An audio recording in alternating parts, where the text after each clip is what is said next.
Hello, आपका स्वागत है अपने YouTube channel good one academy में। आज हम कक्षा 12वीं का अध्याय 1 ज्योग्राफी का जनसंख्या घनत्व और वृद्धि पढ़ने जा रहे हैं। इस अध्याय में हम लोग सबसे पहले जनसंख्या घनत्व संगठन के बारे में चर्चा करेंगे। सबसे पहले देखते हैं हम लोग भारत की जनसंख्या आखिर है कितनी।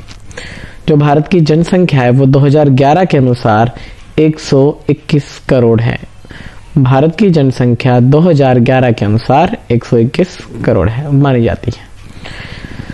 जनसंख्या में भारत का स्थान, अब देखो विश्व में जितनी भी जनसंख्या है, अधिक जनसंख्या के मामले में भारत विश्व में इस वक्त दूसरे नंबर पर आता है। पहले नंबर पर चाइना है और उसके बाद दूसरे नंबर पर हमारा देश भारत आता है। भारत की पहली जनगणना जो कि 1872 में मानी जाती है कि जो भारत की पहली जनगणना हुई थी वो 1872 में हुई थी, लेकिन इस जनगणना को संपूर्ण जनगणना नहीं माना जाता है। जो भारत की पहली संपूर्ण जनगणना वो 1881 में हुई थी, इसे भारत की पहली संपूर्ण जनगणना माना जाता है। इसके बाद हम लोग देखते हैं भारत का सर्वाधिक जनसंख्या वाला राज्य कौन सा है। जो भारत है, हमारे देश का सर्वाधिक जनसंख्या वाला राज्य उत्तर प्रदेश माना जाता है। इसके बाद हम लोग चलते हैं अगली स्लाइड पर। इसमें हम लोग जानते हैं जनसंख्या घनत्व किसे कहते हैं। जनसंख्या घनत्व का अर्थ, जनसंख्या घनत्व को प्रति इकाई क्षेत्र में व्यक्तियों की संख्या द्वारा अभिव्यक्त किया जाता है। जनसंख्या घनत्व का अर्थ होता है यानी किसी निश्चित क्षेत्र में वहां रहने वाले लोगों की संख्या को जनसंख्या घनत्व कहा जाता है। जनसंख्या के घनत्व को प्रति इकाई क्षेत्र में व्यक्तियों की संख्या द्वारा अभिव्यक्त किया जाता है। अब देखो 2011 में भारत का जनसंख्या घनत्व कितना था।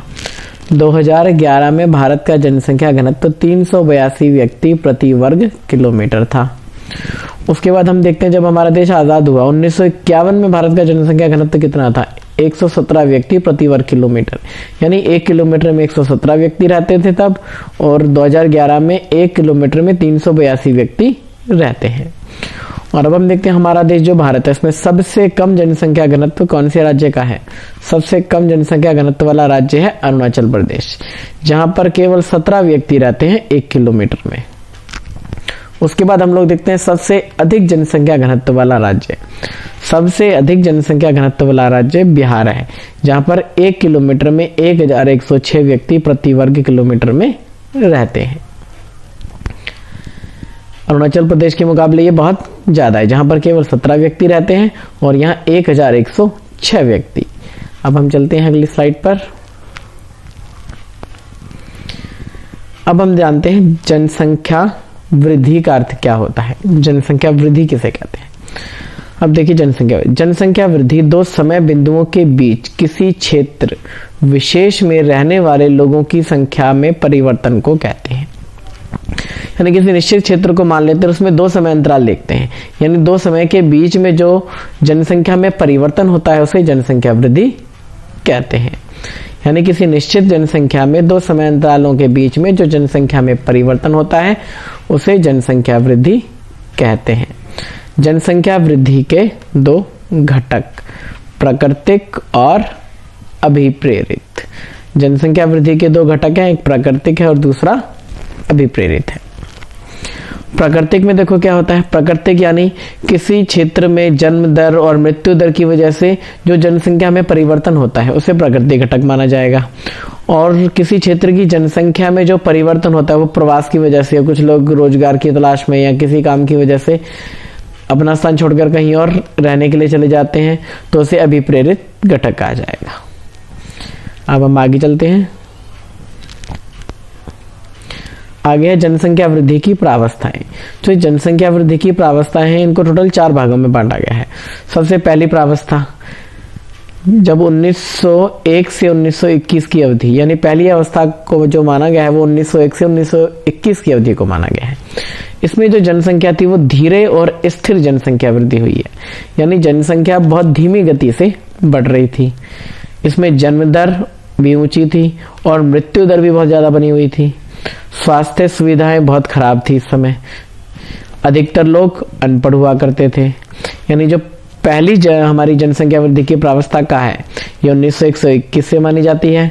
धीरे धीरे जनसंख्या वृद्धि हो रही थी, जन्म दर भी उच्च था, मृत्यु दर भी उच्च थी, स्वास्थ्य सुविधाएं इस वक्त बहुत ज्यादा खराब हुआ करती थी और लोग बहुत ज्यादा अनपढ़ थे। अब हम अगली प्रावस्था पे चलते हैं, प्रावस्था खा पे देखते हैं।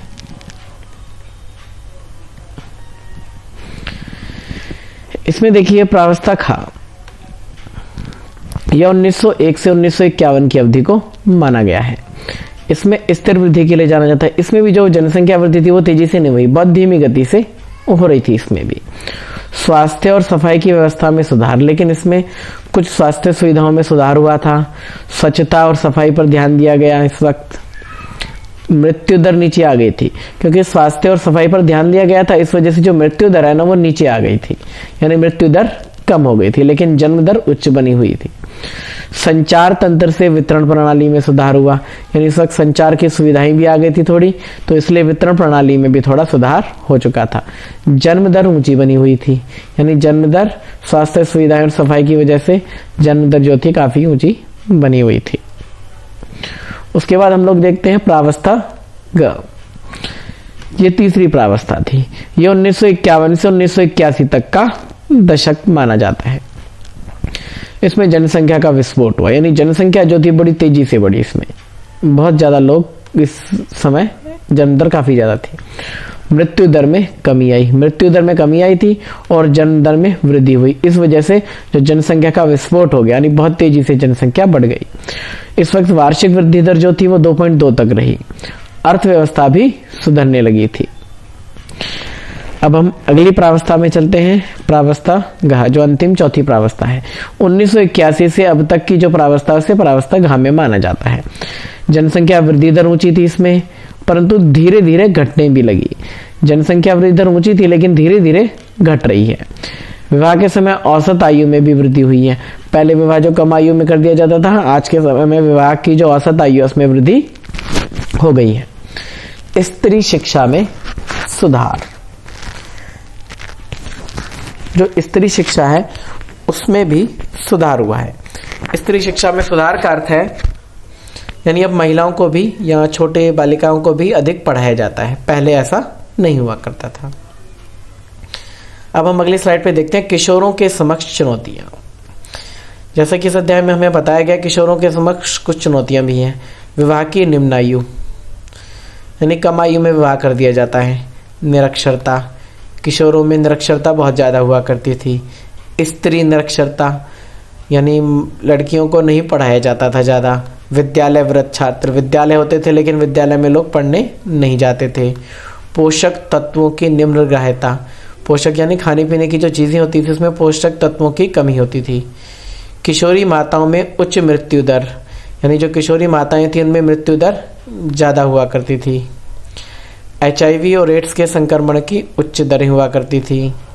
शारीरिक और मानसिक अपंगता अथवा मंदता, शारीरिक और मानसिक अपंगता अथवा मंदता ज़्यादा हुआ करती थी, ये बिना पोषण के खाने की वजह से। औषध दुरुपयोग और मदिरा सेवन करना, यानी औषध दुरुपयोग करना और मदिरा का सेवन करना। बहुत सारे जो नशीले पदार्थ है उनका सेवन करना, मदिरा सेवन, शराब पीना। किशोर उपचार और अपराध करना, यानी किशोर जो अवस्था में है बहुत सारे लोग अपराधों में भी बढ़ जाते हैं। ये हैं किशोरों के समक्ष चुनौतियां। अब हम आगे देखते हैं भाषाई संगठन।